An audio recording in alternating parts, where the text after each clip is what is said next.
রাধে রাধে। চলে এসেছি আমরা সতীমার মেলাতে। দোল পূর্ণিমা থেকে আমাদের এখানে সতীমার মেলা হয়। এই মেলাটা অনেক পুরনো, হয় ঘোষপাড়া, কল্যাণী ঘোষপাড়াতে। আগে ছোটোবেলায় আসতাম মায়ের সাথে, একা বান্ধবীদের সাথে আসতে যেত না, এখন আসি বরের সাথে। আর কি বলবো, আমার দুর্দশার কথা আর বলবেন না, মানে মনে পড়লেই আমার কান্না পায়। দেখুন, এইটাই এবার নতুন এসছে মেলাতে। আমার ছেলে আগে উঠতেই খেলনাগুলোতে, এখন উঠবে এটাতে। মানে বড় হচ্ছে, ওর মাইন্ড চেঞ্জ হচ্ছে। আমি এক এক সময় ভাবি, এই বড় হওয়ার সাথে সাথে ওর মাইন্ড যেমন চেঞ্জ হচ্ছে, আমার বরের মাইন্ড আবার না চেঞ্জ হয়, তাহলে আবার আমার দুঃখের শেষ নেই। বন্ধুরা, কী আর বলবো আমার দুঃখের কথা।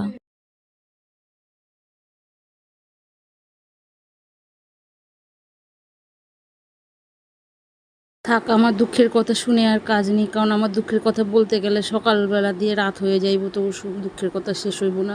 তো ছেলেটা উঠে পড়লো, এই খেলনাটা নতুন এসে, আর এই দিকে কানেরগুলো দেখে আমাকে মনে হচ্ছে ডাকছে, কানেরগুলো আয় আয়, কিন্তু স্বামী তো দিল না, কিনে কী করবো। আর এদিকে ওইদিক দেখেই কাটিয়ে দিচ্ছি।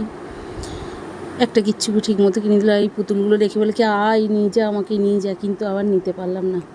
আমার বর বলে এগুলো ছোটোদের, আমাদের নয়, আমরা বড় হয়ে গেছি, এখন বিয়ে হয়ে গেছে, ছেলে হয়ে গেছে, ওইসব এখন না। আর নাগরদোলাটা দেখেও মন চাইছিল, আমার নাগরদোলাটাও মনে হচ্ছিলো যে ডাকছে, কিন্তু আর হলো না। ওই একই কথা, আমার ওয়েট বেড়ে গেছে, আমার স্বামী বলছে ওয়েট বেড়ে গেছে, আমি এখন বসলে পরে নাকি নাগরদোলা ভেঙে পড়বে। তো যাই হোক, এত বড় অপমান শোনার পর নিজেকে তো মন থেকে বুঝিয়ে একটা সেলফি তোলার মতো করছিলাম, দেখলাম আবার ভিডিও হয়েছে, ঠিক আছে ভিডিও করে নিই। একটু বরের সাথে ভাবছিলাম একটু ভিডিও করবো, মানে ফটো তুলবো, বর আবার পোস্ট টোস্ট দেয় না, আমার বর আবার একটু অন্য টাইপের।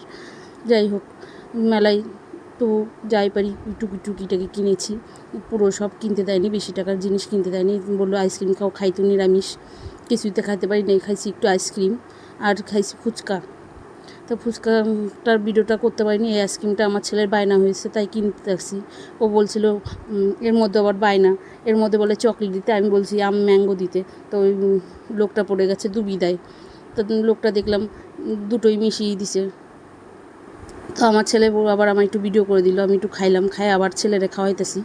বরে বললাম, বর কয় খাবো না। তো মেলাটা এইভাবেই এনজয় করলাম। মাঝে মাঝে বর যদি একটু নিয়ে বেড়ায় কোথাও, ভালোই খুশি হই। তো ভিডিওটা আজকের মতো এইটুকু। আপনারা যদি না যান মেলায়, একটু ঘুরে আসেন। সবাই ভালো থাকবেন। রাধে রাধে।